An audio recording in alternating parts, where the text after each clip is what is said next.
Assalamu alaikum muhterem milletteşlerimiz. Bugün en dolkunlandırgıç gün, bilim beyremi.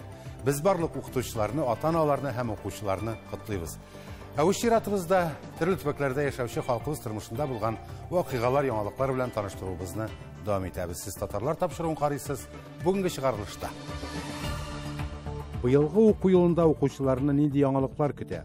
Yanalıklar degenden birinci, 5 sentyabrdan bizden en mühim vakigalar turunda degen razgovor avajını dep atalayındı ol, sınıf saatler ötkerileşek.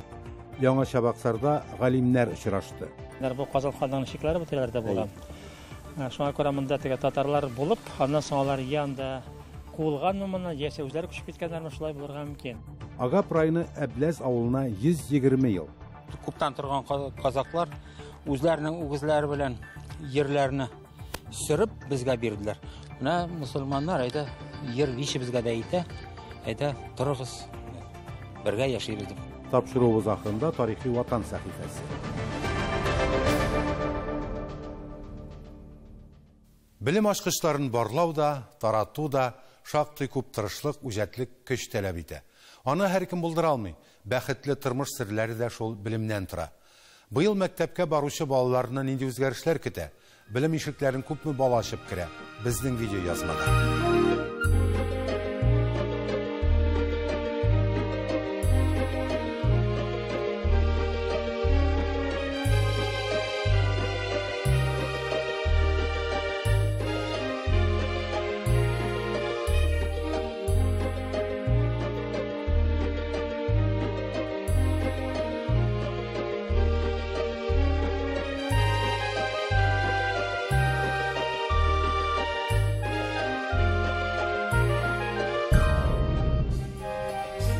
Hörmətli tamaşaçılarımız, əlbəttə indi bilim beyrəmi ol hər bir gailəni dolqunlandıra turgan vaqiğa.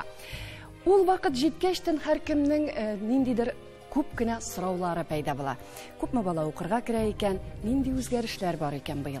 Менә шул уңайдан бүген бездә кунакта Татарстан Республикасы Мәгариф һәм фән министры Илсур Гәрәй улы Хадиуллин. Сүз сезгә, Илсур Гәрәевич, нинди үзгәрешләр булачак бүген? Хәерле көн, исәнмесез. Шуннан да бүген бик зур бәйрәм. 1 сентябрда безнең мәктәпләребезгә балалар, укытучылар, әти-әниләр, гомумән бөтен халык өчен бәйрәм ул киләләр. Һәм без аларны әлбәттә беренче чиратта рәхәтләнеп, якты чырай, ачык күңел белән каршы алабыз. Быелгысы елда безнең 490-нан 1000-нән артык укучы укыячак мәктәпләрдә, беренче сыйныфка 55 меңнән артык бала килә. Булар безнең өчен зур шатлык. Яңа мәктәпләр төзелде бит инде. Алар менә ачыла бүген. Аннан соң капиталь ремонттан соң ачылды мәктәпләребез. Гомумән мәгариф системасы ул бернинди ялсыз эшләде һәм эшләвен дәвам итә. Балалар өчен әзрәк без ял биреп алдык, менә аларны кабул итәбез. Яңалыклар дигәннән 5 сентябрдан безнең иң мөһим вакыйгалар турында дигән разговор аважны дип аталайынды ул, сыйныф сәгатьләр үткәреләчәк. Беренче сыйныфтан алып 11-нче сыйныфка кадәр, аннан соң һөнәри белем бирү учреждениеләрендә дә үткәреләчәк бу. Аның тематикасы билгеле. 34 сәгать каралган ел дәвамында безнең монда герб турында да, флаг турында да, патриотик хисләр турында да, туган ил турында да, туган тел турында да, үзебезнең геройларыбыз, бийек ватан сугышы турында да, гомумән безнең тарихыбыз, бүгенге көнебез һәм киләчәк көнебезне булдыру өчен без аны балаларга өйрәтергә тиешбез. Илсур Гәрәевич, әлбәттә инде без татарлар программасы булгачтан менә татар теле кызыксындыра күбрәк. Безнең быелгы уку елында гомумән Россия территориясендә 1 һәм 5 сыйныфларда яңартылган федераль дәүләт мәгариф стандартларына күчәбез без. Бу стандартларда яңалыклар да бар. Беренче чиратта ул шул телләргә кагыла. Стандартның төп максаты ул баланы тәрбияләү, тәрбиягә игътибар күбрәк бирергә тиеш. Тәрбиягә игътибарны бит инде тел аша, гөреф-гадәт аша, үзебезнең халкыбызның тарихы аша да бирергә кирәк. Шуңа күрә без үзебезнең тарафтан эш программа эшләдек. Бу безнең татар мәктәпләре өчен булган татар теле туган тел буларак өйрәтү. Әлбәттә әдәбияты да бар инде. Аннан соң рус мәктәпләрендә укучы татар балалары өчен шулай ук туган тел буларак татар телен һәм әдәбиятын өйрәтү. Һәм икенче программа ул безнең рус мәктәпләрендәге башка милләтләр өчен татар телен дәүләт теле буларак өйрәтү. Монсын инде барсы да монда гариза нигезендә эшләнә булар, әтинеләрнең теләкләре буенча. Шуңа карамастан, үзебезнең законыбыз нигезендә, мәгариф турындагы закон нигезендә 11 һәм 14 маддәләрдә язылган туган телләрне өйрәнү мәҗбүри дип. Шуңа күрә туган телне өйрәнү мәҗбүри, аның кайсы телне өйрәнүне әти-әни сайлап ала. Әлбәттә, татарлар инде безнең татар теле, аның әдәбияты, татар теле югалтылмый, аның сәгате дә кимеми. Безнең чит телләргә 3 сәгать бирелә икән, татар теле аннан да ким булырга тиеш түгел. Без нишләпсең әле беренче чиратта чит телне беренче чиратка куярга тиешбез. Үзебезнең туган телебезне икенче, өченче урынга калдырып. Бу дөрес түгел. Шуңа күрә монда бу очракта безнең мәктәп җитәкчеләренә, татар теле һәм әдәбият укытучыларына бирелгән күрсәтмәләр җитәрлек безнең тарафтан. Иң мөһиме, әтинеләр белән бергә эшләп, аларны шушы телгә булган мөнәсәбәтен үзгәртү төп максатларның берсе булып тора. Иң кызыгы, Россия төбәкләрендә яшәүче татарларыбызга, анда милли мәктәпләребездә безне җитәрлек, шулай ук шушы программалар белән кулланырга мөмкин, чөнки алар федераль исемлеккә кертелгән. Билгеле инде форсаттан файдаланып, Петр Гәрәевич, безнең тамашачыларыбызга үзегезнең теләкләрегезне, котлауларыгызны да җиткерсәгез. Бик рәхәтләнеп, хөрмәтле әти-әниләр, хөрмәтле укучылар, балалар, birinci sınıf okuşçuları, yukarı klas okuşçuları, hürmetli veteranlarımız, yukarı oku yurtlarında, orta hüneri bilim учрежденияларында bilim берүүче, terbiye kılúчы bizning hizmetkarlarımız, hürmetli veteranlar hem elbette en birinci şiratda mektepni uz gailesi şekilde kurup, anda şevşi barlık hizmetkarlar, pişikçiler de, iden yuğuşular da, bağlarını küleş yüzleri bilen karşı aluşçı hemme biz içinde bu big zor beylem. Sizni barıгызны да 1 сентябрь белән тәбрик итәм. Яңа уку елы исән сау, яңа уку елында барыбыз да исән сау булыйк. Ул безгә уңышлар алып килсен. Күңел тынычлыгы булсын. Сәламәт булыгыз. Иң мөһиме, безнең мәктәпләребез барысы да әзер. Мәктәпләрдә тәрбияләнү, мәктәп системасында яшәү, мәктәп системасында балаларны тукландыру һәм бергәләп әтинеләр белән тәрбияләү, әлбәттә ул үзенең җимешләрен бирәчәк. Шуңа күрә яңа 2022-23 уку елы бар тик уңышлы еллар булсын. Барыбыз да исән сау булыйк.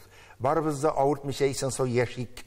Менә бу ковидлардан, бу авырулардан саклану өчен без мәктәпләребездә төрле чаралар кулланачакбыз. Шуңа күрә бу чараларны сезнең яктан аңлавыгызны, балаларны саклавыгызны, укытучыларыбызны хөрмәт итүегезне һәм әлбәттә безнең тарафтан сезгә булган мәхәббәт, хөрмәтне сез тоеп яшәсәгез иде. Исән сау булыйк. Бик зур рәхмәт сезгә, Илсур Гәрәевич. Үзегезгә дә зур уңышлар.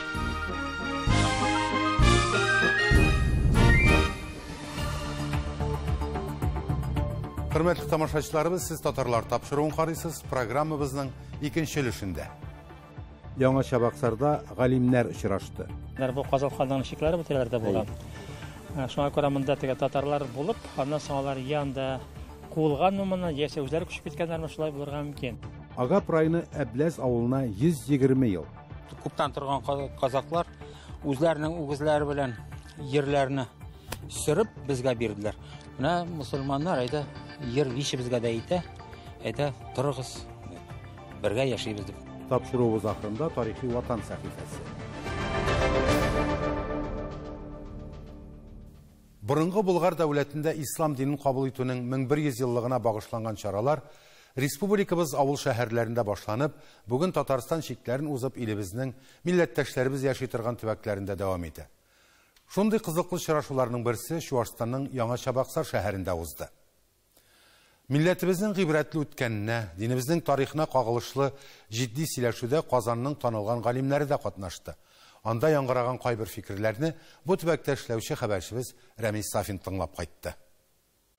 Моннан берничә ел элек Яңа Чабаксарда мәчет төзелә башлаганда ук аның эшчәнлеге намазлар уку яисә дини йолаларыбызны башкару белән генә чикләнмичән, күп милләтле шәһәрдә халыкны дингә тарту, аларны укыту һәм яшьләр арасында эш алып бару кебек мөһим нәрсәләрне үз максат итеп куялар. Катнаш гаиләдәге балаларның күбесе китеп бара икенче якка.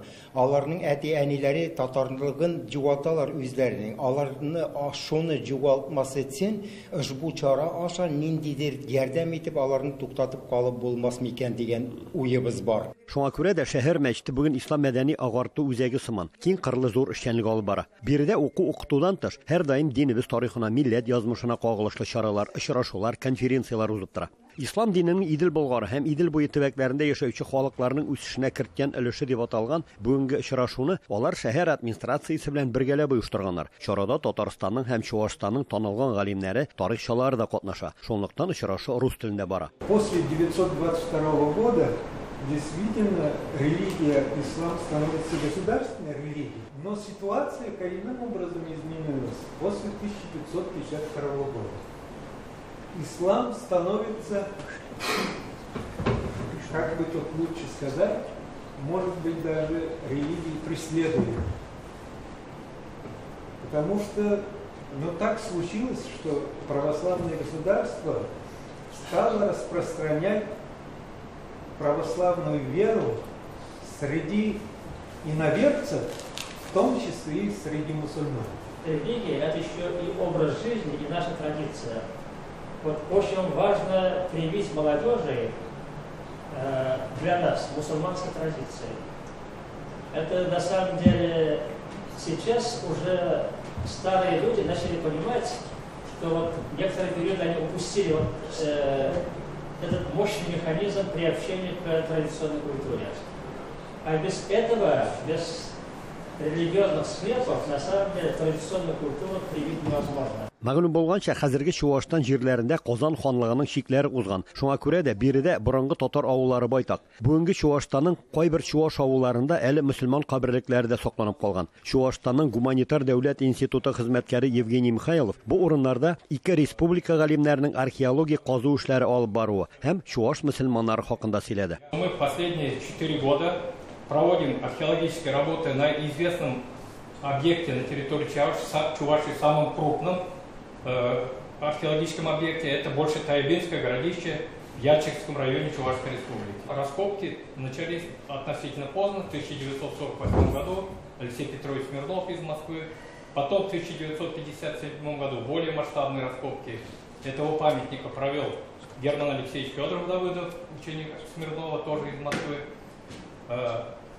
Они пришли к выводу, что это Булгарское городище, но они говорили о том, что это городище существовало как в домонгольское время, так и в золотоордынское время. Казан ханлыгын Явыз Иван тармар иткәнчә 12-13 гасырларда шундый татар авылында булган зират урынның берсе һәм 4 кабер ташы Чабаксар районы Атлаш авылында сакланган. Шуңа күрә дә халык телендә бу авылны әле хәзердә Тутар Каси, ягъни татар ягы дип йөртәләр. Татар Касы дигән исем булгач, татарларның катнашлары бар инде монда инде. Ул Иван Грозный заманнары белән бәйләнгәч, димәк монда руслар килгән вакытта алар монда яшәгәннәр дигән сүз. Яисә хөкем иткәннәрдер, хуҗалар булырга мөмкиннәр. Бу Казан ханлыгының шикләре бу тирәләрдә булган.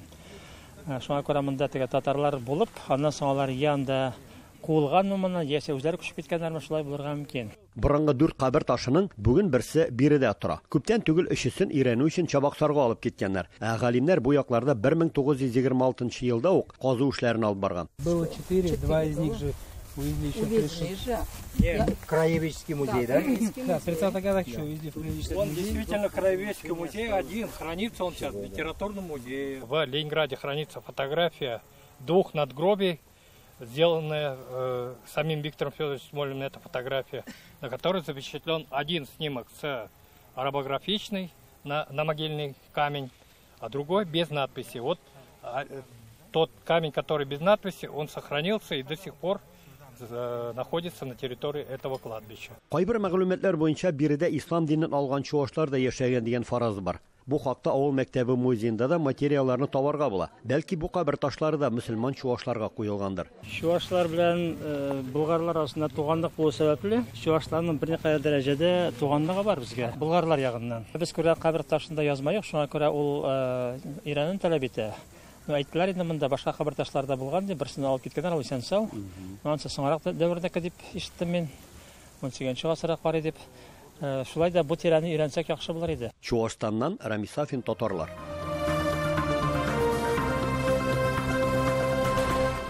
Чиләбе өлкәсенең Агап районы Әбләс авылына 1902 елда Оренбург казак гаскәрләрендә хезмәт иткән татарлар нигез салган. Бүген монда якынча 500 кеше яши. Һәм ул Агап районының күп милләтле мөселман торак пунктына әверелде. Халыкның күпчелек өлеше авылга нигез салучыларның нәсел дәвамчылары. Ата-бабаларының тарихын, гореф-гадәтләрен саклап, аларны киләчәк буынга тапшыру өчен күп гамәлләр башкарыла бирде. Шушы көннәрдә Әбләзләр туган авыллары ишуның 120 еллыгын бәйрәм итте. Тантанада безнең иҗат төркеме дә катнашты. Агап районының бердән-бер татар авылы Әбләзгә 120 ел. Бәйрәм хөрмәтле кунаклар катнашында тантаналы ачылыш белән башланды.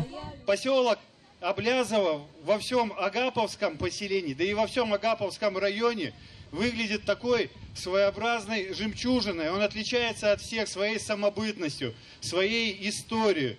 Люди здесь чтят свой поселок, чтят свою историю. 1902 елда Оренбург өлкәсенең хәзерге Соракташ районының Әбләз авылыннан мөселман казакларның бер өлеше халык күп булган авылларда җир кытлыгы проблемасын чишү өчен бу якларга күчерелгән. Алар бу районга килгәндә Агап районында 3 авыл гына булган, казачий старый поселоклар. Анау берсе Янгелка, берсе Черниговка и Наваренко еще. Мин бабайдан сорадым еще: бабай, сез, наверное, монда килгәндә, сезне, наверное, монда не обижать иткәннәр, сез бит бик бай булмагансыз. Юк, ди, анау Наваренкада күптән торган казаклар үзләренең үгезләре белән ерләрне сөреп безгә бирделәр. Менә мусульманнар әйдә ер више безгә дә әйтә, әйдә торыгыз, бергә яшибез дип. Шулай торып бабаем үзем сөйләде. Монда җәй көне килделәр алар. Килгәндә кура иләге арбаның тәгәрмәшенә буялды, прям вот как будто кровь. Вот шулай. Вот такие места тут были красивые. Вот с тех пор безнең авыл инде пошел. Вот казаки, все были казаки, мусульмане, татары. Алар 20-нче гасырда илдәге барлык хәрби вакыйгаларда катнашкан. Нәсел дәвамчылары Беренче бөтен дөнья сугышында катнашып, патша орденнары белән бүләкләнгән 10-тәннән артык Әбләз кешесен архивтан эзләп ачыклаганнар. Бөек Ватан сугышының кайтмаган 20 авылдашлары истәлегенә зур һәйкәл куйганнар. Бәйрәмгә җыелган халык аларны бер мизгел тынлык белән искә алды. Память героев объявляется минута молчания. Сугыштан кире кайту бәхетенә ирешкәннәр авылын, хуҗалыкны торгызуда катнаша. Аннары аларның балалары, ата-бабаларының әмерләрен хөрмәт белән үтәделәр. 12 яшьтән туган авылы хуҗалыгында эшләп, һәр берсе үз җирендә 40-45 ел фидакар хезмәт куйганнар. Бәйрәмдә чыгыш ясаучылар авыл эшчәннәрен һәр берсен исеме белән искә алдылар. Сулеймановы, Шаяновы, Уразаевы. Единственный герой социалистического труда Григорий Самигович Саблязова. А Пуш работал у меня механиком. 3 ордена у него. 120 йортлы Әбләздә 500-гә якын кеше яши. Хәзер ул күп милләтле авылга әйләнде. Агап өлкәсендәге бердән-бер мөселман авылына 1950-60 елларда казаклар һәм башкортлар килеп төпләнгән. Без монда дружно яшибез. Дружно яшибез. Бергә әтиләребез эшләделәр, колхозда бабайлар эшләгәннәр. Шулар әтиләребез совхозда эшләделәр алар. Орденоносецлар булып, күбесе дә. Шулай торып. Ну, анда история булгач, без инде стараемся менә авылны, чтобы немножко мотор итеп тотырга. Бүген Әбләздә аңа нигез салучы татарларның 5нче буыны яши. Нәсел дәвамчылары авылда мәчет салганнар. Ишек алдында ата-бабалар истәлегенә һәйкәл куйганнар. Авыл тарихын һәм гореф-гадәтләрен яшь буынга җиткерү өчен Әбләз халкы мондай бәйрәмне 5 ел саен үткәрергә булды.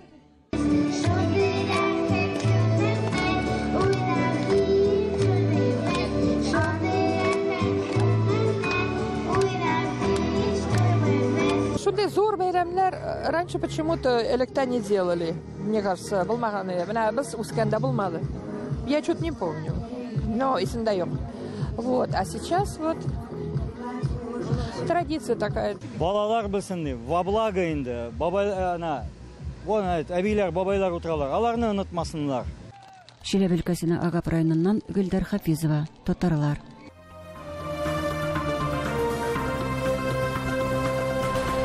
Егерменче гасырның 18-20 елларында Россия империясы мөселманнары үз мәнфәгатьләре өчен көрәшүләрен дәвам итә. Һәм үзәк мөселман хәрби коллегиясе булдыра. Аның җитәкчесе итеп Мулла Нур Вахитов сайлана. Әлеге вакыйгалар турында тулырак тарихи ватан сәхифәсендә.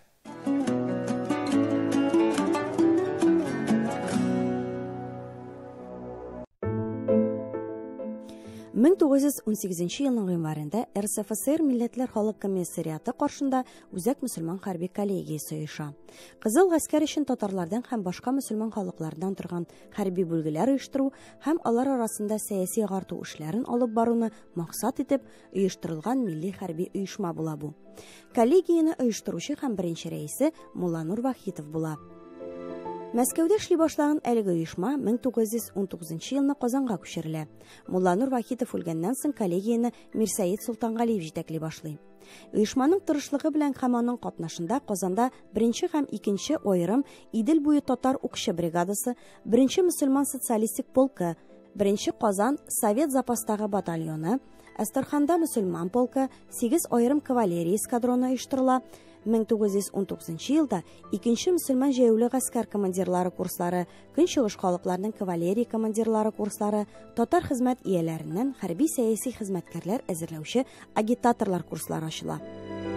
Көнчыгыш фронтның барлык армияләрендә татар телендә газеталар чыга башлый. Үзәк мөселман хәрби коллегиясенең сәяси бүлеге башта Мәскәүдә, аннары Казанда татар телендә Кызыл армия газетасын нәшер итә. Татар телендә чыккан 1 совет хәрби газетасы Кызыл армиячеләр һәм гади халык арасында иң популяр басма, ватандашлар сугышы чорында чыккан иң эре газета булып санала. Үзәк мөселман хәрби коллегиясе 60-тан артык исемдә Кызыл гаскәри татарлар арасында гына түгел, Идел буе, Урал, Сибир, Урта Азия, Кавказ халыклары арасында таралучы татар телендә оригинал һәм тәрҗемә китаплар, брошюралар нәшер итә. Шулай итеп, илнең көнчыгышында Октябрь инкыйлабы идеяларын уздыруга Совет хакимиятын ныгыту эшендә ярдәм итә. 1919 елның 20 декабрендә РСФСРның инкыйлаби хәрби шурасы Кызыл гаскәриләрнең үзешчән театрларын һәм студияләрен ачарга фәрман бирә. Самарадагы Идел арты хәрби округы сәяси бүлегенең мөселман секциясе Самара татар театр студиясы ача.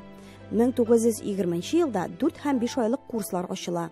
Җитәкчеләр итеп Зәйни Солтанов, Исмагыйль Рәмиев билгеләнә. Режиссер итеп Кәрим Тинчурин чакырыла.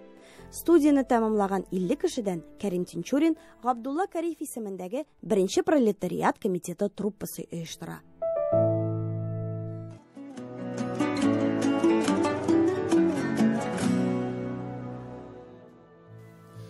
Бүгенге менә шулар, хөрмәтле тамашачыларыбыз. Кайда яшәсәк тә татар булуыбыз белән горурланып, изге гамәлләр кылып яшик. Йорт-җирләрегез имин булсын. Сау булыгыз.